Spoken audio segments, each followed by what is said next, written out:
Right, hello everyone. So I'm Rob Davies, I work at British Library Publishing. One of my jobs here is to edit the Crime Classic series.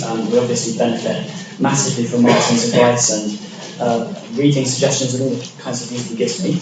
But we're here today to talk about the story of classic crime in 100 books, which, as we referred to, is a book officially we're publishing in 3 years' time. 3 weeks ago. It's publishers just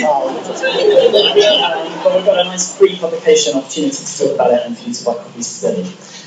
So Martin, we first talked about this book about 2 years ago. Yeah. And we were talking about possible concepts and a way we might publish a non-fiction companion to our Crime Classic series. Yes. And I wondered if you could talk a bit about the concept that you came up with and how you approached the book. Yes, well, I combined writing about the genre with my own efforts as a novelist, and what occurred to me was the idea of writing something that wouldn't take me very long in between novels, and so I proposed in my optimistic way to Rob something quite short, discussion of 100 books, what I call classic crime stories. And a manuscript of 60,000 words. He kindly accepted the concept. I'm afraid that the final version turned out somewhat different. It had 100,000 words in about 700 books mentioned, but it's better to add value, I think. And the idea as it evolved, and those of you in the audience who are writers will know this, whether you're writing fiction or whether you're writing non-fiction, a full-length book takes a long time to write, unless you're John Rode, of course. And you could knock them off very, very quickly. Death Before Breakfast has more than one meaning than John. But for me, less mortal, it takes a while. But the merit of that is that whilst you're working on the project, fresh ideas come to you. And that seems to me to be very important, because it's really important, whether you're writing fact or fiction, that the writer remains enthused about the work all the way through. You don't want to be feeling, as a reader, well, you're just desperate to get to the end of it. Although occasionally I have read books where I felt that. And as I started work on this project, having agreed the original concept of 60,000 word discussion, it seemed to me that what I really wanted to do with it was indeed to make it genuinely a story, to use one or two of the techniques of the novelist in a different way, but analogously to the way I had done in The Golden Age of Murder, to use those techniques to tell a story that I hoped would not just inform, want to do that if I can, but also, where possible, to entertain. And the more I thought about my 100 books, and believe me, the content of the what the 100 books were changed very considerably from the proposal I had originally submitted to Rob. What happened was that I realised I didn't want to write about the 100 best, as if you could ever agree on 100 best. I didn't even want particularly to talk about 100 personal favourites, although there are many, many, many personal favourites in there. But what I wanted to do was to pick books that did tell a story and told the story about some of the different themes as well. So there was a question a moment ago about Rupert Penny, a very interesting and still underestimated writer of classic puzzle stories. And the book that I discussed, it is one of the 100. The Rupert Penny isn't actually my favourite Rupert Penny, but for reasons that will become apparent to those of you who read the book, I felt that there were elements in that novel. It's a novel with the title of She Had to Have Gas. Imagination running right already. And there were elements in that story that it seemed to me helped to tell the overall story of how classic crime developed. And so in the end it became the story of what happens between the Hound of Baskervilles and Strangers on a Train. I think you've alluded to the fact that there's some fairly unusual and unexpected choices in the book. I mean, at one point we had, I think I had more John Road books than Dorothy Sayers at one point. We had to kind of scale back and quite read to it. But I mean, one of the things that you've done so successfully in the last few years in particular is to champion lesser known authors and people whose work is less often read than those great classics. Yeah. And I just wondered if you could talk about some of the people who are featured here who you really would urge people to go and read, whether they're available in our Crime Classic series or you're having to scour second-hand bookshops together. Yes, I've certainly scoured many a second-hand bookshop, as my luckless family would confirm over the years, dealers, catalogues and so on. And as Kirsten was saying, it's been very hard to find these books, to track them down over the years. It takes a long time, and that's what's so great about this new renaissance, the fact that so many of them are now available. In terms of the obscure books, well, John asked you one or two questions, I'll ask a question. How many people here have read Death on the Downbeat by Sebastian Farr? Two very well. It's a very well read audience. That's a very, very obscure book, it's very unusual because there are clues in terms of musical notations, which are included in the illustrations from the book, and that was a novel. It's an epistolary novel. A lot of the narrative comes in the form of letters that the investigating inspector sends to his wife about the case. I'm not sure Cressida Dick would approve of that nowadays, but that's the way that Sebastian Farr told the story. And Sebastian Farr was a pseudonym for a music critic, so he really knew about music. And Barry Pike, who spoke here a couple of years ago, and I think also last year, corresponded with Edmund Crispin, who we'll be hearing a lot more about this afternoon. And Crispin recommended Death on the Downbeat and expressed admiration for it. And that I think is a pretty good testimonial for that particular novel. It's a first novel, and it's his only novel, as far as I've been able to discover, certainly his only detective novel. And it's not perfect, but it's certainly very interesting and very unusual. How easy is it to get hold of a copy? Extremely difficult. At the moment. There's one on Amazon for £70. Yeah, so that's a bargain. Snap it up. And this is the problem, that until the books become made available, it's just out of reach. A lot of these prices, you know, Tony was talking about John Road, and those early, if you've got the Paddington Mystery in a dust jacket, you know, forget your pension, you know, you're all right with books like that. They're a very good investment.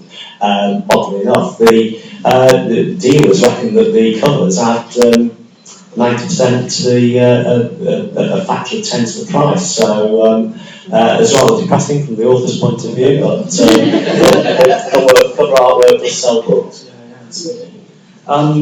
I think that, you know, the book that we originally discussed was these 100 review articles, and that's still very much the spine of what you delivered to us. But what you've actually done is also to add introductory essays and articles to each section on different themes within classic crime fiction. And a lot of those themes recur in the anthologies that we've produced, the short story collections you've edited for us. Yeah. So I kind of wondered whether putting together a short story anthology is a little bit like making a selection for this book. How do you get sort of diversity of voices and a range of approaches and styles? Well, I think you've hit on it, really, that for me, in terms of an anthology, diversity is the key, because it seems to me that with any anthology, and I've edited lots of contemporary anthologies as well as the British Library series, it seems to me that it's futile as an editor to believe that you're going to produce a book of, say, between 15 and 20 stories, each of which is going to appeal equally to every reader. There are going to be favoured and less favoured stories. And that's part of the fun. It's partly about discovering new writers, new voices, or writers with whom one is familiar, trying something different. And that I think can be very exciting in either a contemporary or a golden age writer. And what I've tried to do with the British Library anthologies is offer a bit of a mixture, so that there are some well-known authors, some less well-known authors, some well-known stories, some less well-known stories, some extremely obscure short stories. And it's that mix that appeals to me, which keeps my enthusiasm going. And I do cling to the belief that if I'm enthusiastic, there's a chance that some readers may be enthusiastic about it as well. It's this voyage of discovery, the fact that you don't quite know what's going to come next, avoiding the obvious and the predictable. And that seems to me to be important, whether one's writing a full-length novel or a non-fiction book or an anthology, that one's trying to infuse and interest the reader. That is the key. It's not about the author or the editor really, although it's essential that one is passionate about it. But it's about doing something that you, some of you at least, will be excited about. That's the aim in any event. And so what you get then is that people react differently to different stories. So Conan Doyle, one of the stories in Capital Crimes, it's the first story, isn't it? The Case of Lady Sannox. It's not a Sherlock Holmes story, and it's a horror story in many ways, although it is about a crime.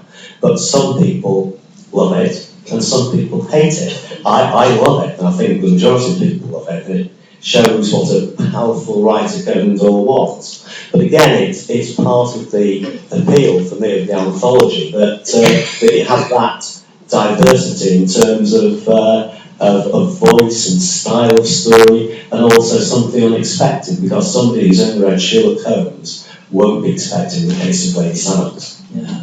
I can see with a collection like Foreign Bodies, which we were talking about earlier, the kind of that range of voices is a little bit easier because you're drawing on authors from Mexico, Calcutta, Japan, various European countries, sort of writing in Golden Age style. How easy is it to find 15 variants on a locked room puzzle? And how many more of those are there?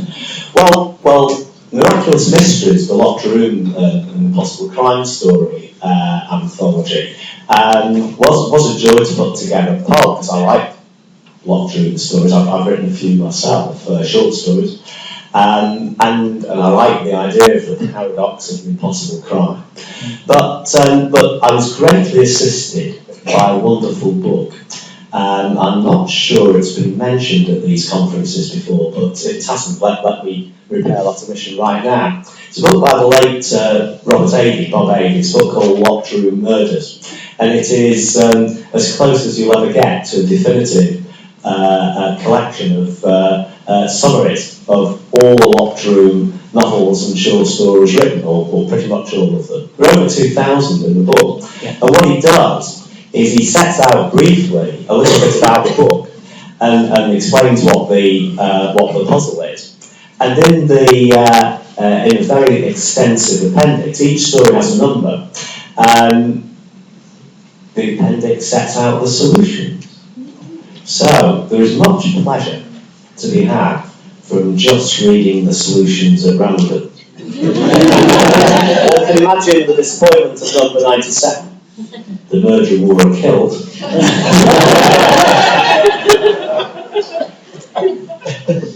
Or the outlandishness of number 332.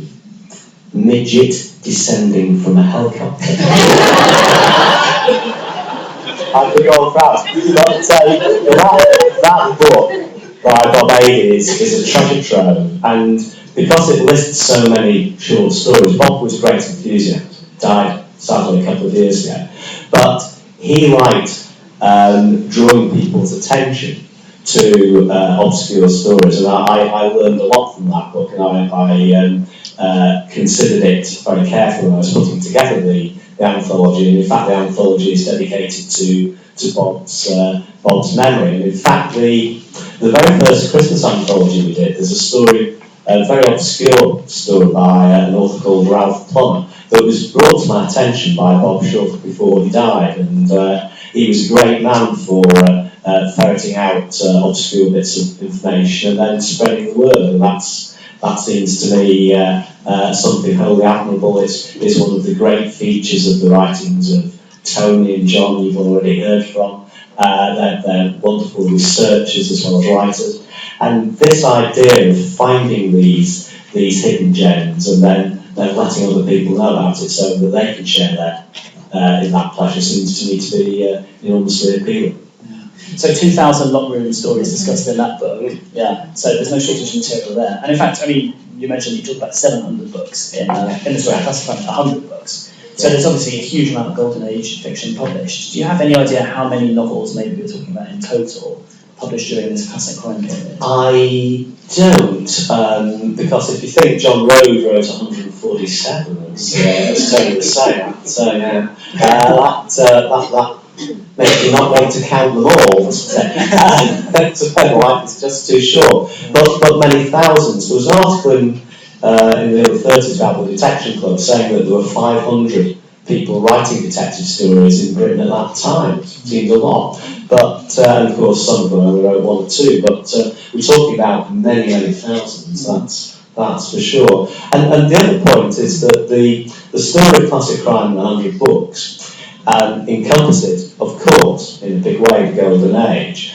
but it does go right up to 1950. It's the first half of the 20th century, and this idea of trying to chart the progress of how the crime novel evolved from Conan Doyle to Patricia Highsmith and Julian Simmons gave me a chance to explore quite a range of books, including some that don't necessarily fall within the Golden Age canon. One by Shelley Smith I discussed, for instance, a very fine writer of the immediate post-war years. I was just looking actually at the chapter on locked room puzzles in here, and you range from Edgar Allan Poe to Jonathan Creek, so it's not really strictly a Golden Age book at all, is it? That's right, and of course the mention of Jonathan Creek and Death in Paradise is another example, shows that these puzzles have an enduring appeal, and those critics who wrote off the Golden Age, they really weren't thinking straight, I would suggest, because people have always loved these puzzles. The idea of a mystery is endlessly appealing, and what's great now is that we can see that it wasn't just Agatha, fantastic as she is, it wasn't just Dorothy, fantastic as she is, it wasn't just Marjorie. There was a whole raft of people, including John Rode and many others. Yeah. In October, we'll be publishing our 50th book in the series, and it's obvious we've got plenty more material that we could choose to kind of keep publishing for decades to come. We've all been swept away by this increasing popularity in recent years of Golden Age crime fiction. Do you see any signs of that diminishing, or do you think we'll be here 3 or 4 years' time celebrating another 50? Well, I think the right answer. Who would have thought you would get Golden Age anthology merchandise available from the British Library? Who would have thought that? Crimson Snow bags. How could I resist? I didn't. The difference now from the past is this. Everything comes in cycles. There will be an end to the enthusiasm for Nordic War as everything comes to an end, but very fine books will continue to be written in Scandinavia and will continue to deserve to be read. The big difference is that changes in printing technology in the business means that it will be easier to have these books available. So I'm extremely hopeful that even if there is, let's say, a plateauing of interest in the Golden Age from its current dizzy heights, that it will be possible to maintain that interest and continue to feed the appetite which undoubtedly exists from these stories. We may come out of our current age of political uncertainty, although we really don't know when, but even if that parallel with the 1930s goes away some future day, I think there will be lots of reasons to enjoy good stories, such as we've got in the classic crime series. Yeah. Okay, that seems like a perfect point to finish and to open up to questions. If anyone's got anything they'd like to ask us about this book or the series in general.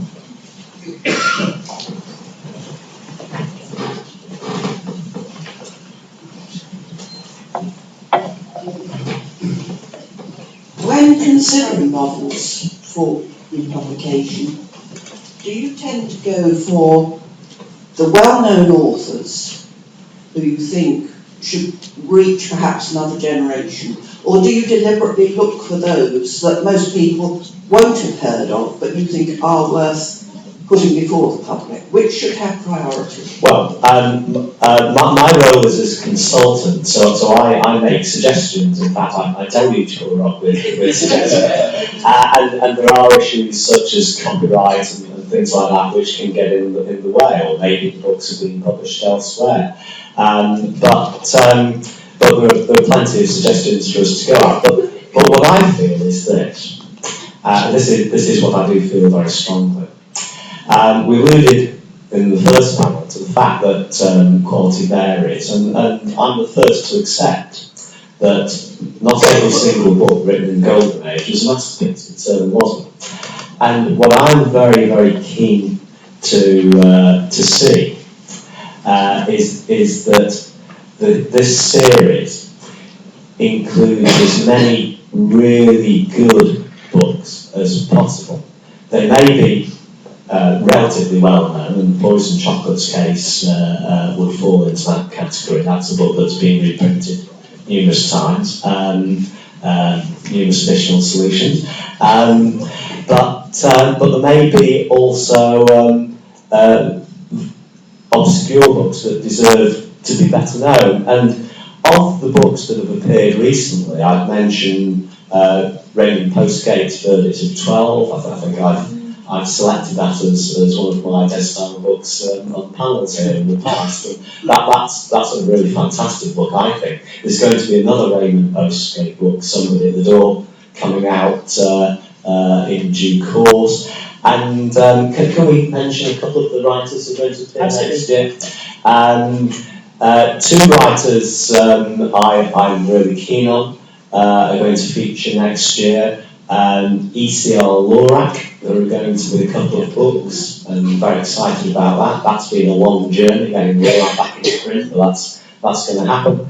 And Richard Hull, two books by Richard Hull, who again I've championed here in the past, and it's good to see that those books are coming back. And one of the great joys of this series is that and being involved in it, is that I've had the chance to get to know members of the families of some of these authors, and certainly amongst many others, the family of Richard Hull, or Richard Santon, his real name, have given me lots of information about a very private man that hasn't been available in the past, and I found that truly fascinating. So the detective work associated with these books is as fascinating to me as I hope it is to those who read the introductions. But yes, I think ultimately quality matters, and that the aim should be to have books of the highest possible quality, and that's what I think our mission is.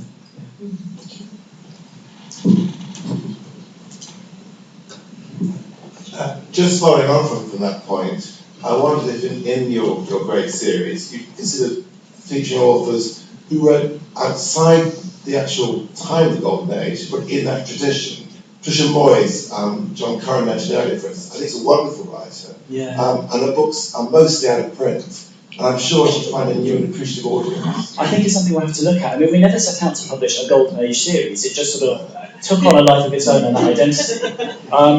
So, yeah, we've done some books from the 1960s, the Sergeant Clough books, which are not Golden Age at all. I think what's really interesting is that they didn't find as broad an audience as the Golden Age books. So I think there's definitely a strong taste at the moment for books published quite strictly within that definition. But over time, yeah, I think we'll look more broadly. But the Gilnorth books are good reads. It wasn't my suggestion, but I'm thrilled that they've come back. They're very influenced by Simenon. Clough is Yorkshire's answer to he's a sort of cross between May Gray and Jeff Boycott, really. Plays with a straight back.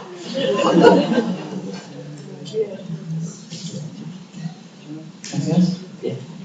Yeah, thanks very much for what you've been telling us. It's fascinating. Could you just I'm going to buy the book as soon as I can. But I don't know the answer to this question. Insofar as you've chosen books, are they books that we're going to be able to buy or find, or shall we be thinking, we try and we Google that, see if it's available, and then you find it's nowhere to be found. So have you been influenced by the availability of books, is what I really mean? That'd be interesting to know when we come to read your book. No. I can say that definitely, and for two reasons. But I did think about that. And there have been other lists which are very influenced by availability for reasons, commercial reasons I absolutely understand and respect. But I wanted to tell a story, I wanted to tell it in my own way, a bit quirky but a bit unusual. But that's what I wanted to do, and I wanted to pick books that don't necessarily aren't the books you would expect, and so some of those are fairly obscure. But I did mention that of the books referenced, about 700, I think. I'm not sure Rob's actually counted, but he's done a rough trawl of the index, and quite a lot of those are not available. But you never know, and one of my hopes is that, and I do hope this, quite apart from the British Library, and quite apart from HarperCollins who lead the field, there are some very good small presses that are doing very good work in terms of bringing some of these books back. Sometimes just as e-books, but that's a million times better than no book at all, isn't it? So that's very attractive. I'm thinking of the likes of Ostara, Dean Street Press, and Coach and States and various others. So what I would hope is that some of these books will be taken up by some of these presses, and so it might be a good thing to include reference to some of these novels, because it might possibly, I don't know, but it might spur people on to create a demand, and that would be terrific. There are one or two books that are referenced, which are not the greatest books in the world, but they're still of interest for some particular reasons, as I try to suggest in this book. And sometimes a book, to me, it's not just special pleading because I'm a novelist. Sometimes there's a lot to appreciate in the ambition of an author, even if the execution isn't 100%. And that goes for the great authors, and also for the more middling level authors as well. And I think that there are those who will come up with an interesting idea, an interesting slant, and maybe the book as a whole is not, and then run on. It's not running on at its expense, but it's still worth a look, I tend to think. You might mention Rumor Press. Yes. The earliest presses that came out with these books, and they're still available even though their new ones are not being published. Would you share 4 or 5 more other names you would like us to think about after we leave today? Well, Bill's just mentioned Rumor Press, run by a guy called Tom Shantz in the United States, and an author whom John rightly singled out for mention, Dorothy Bowers. Rumor published all 5 of her books. She only wrote 5. She died very young. She died within months of being elected to the Detection Club, which she's very excited about, but she died very shortly after. Ill health overcame her. But Tom was one of the first, if not the first, to see the potential of these old books, and he did some tremendous work. And he picked, for instance, Shadow on the Wall by H.C. Bailey. Barry Pike talked about Bailey last year, and that's a fascinating book. It has the character Reggie Fortune, the detective, one of the more irritating detectives, as we said, and Bailey's style to me is irritating, but Bailey is a fascinating dark writer, and anybody who tells you that Golden Age fiction is cosy hasn't read The Shadow on the Wall, nor have they read Before the Fact by Francis Iles, nor have they read Five Little Pigs by Christie, nor and I could go on and on. But one other author who hasn't yet been reprinted, I'm very enthusiastic about, is Bruce Hamilton, brother of the more famous Patrick, who wrote some fascinating books, largely under the influence of Francis Iles, but also very distinctive. And those are definitely well worth looking into. Good, thank you. One last question. After all these years looking to Golden Age books, are you still finding new authors that you haven't encountered before? Yes, it's an endless scene. I'll let you into a secret. When I was a boy, I fell in love with Agatha Christie, and I devoured every single one I could get, either family paperbacks or borrowed from the library. By the time I was 13, I'd run out of Agatha Christie's. This is how sad I was. I used to have a recurrent dream of finding an undiscovered. I had that dream a long time. And I sometimes think back now to my teens and think, well, actually, not so much with Agatha Christie, but in a sort of way, it came true. Yes. Dreams can come true. Great. Well, we'll pause here for lunch, so we'll be back in this room in about an hour's time. The bookstore will be open throughout the day, including the tea break and at the end. So, no need to kind of deluge and rush. I'm sorry it doesn't look like you. But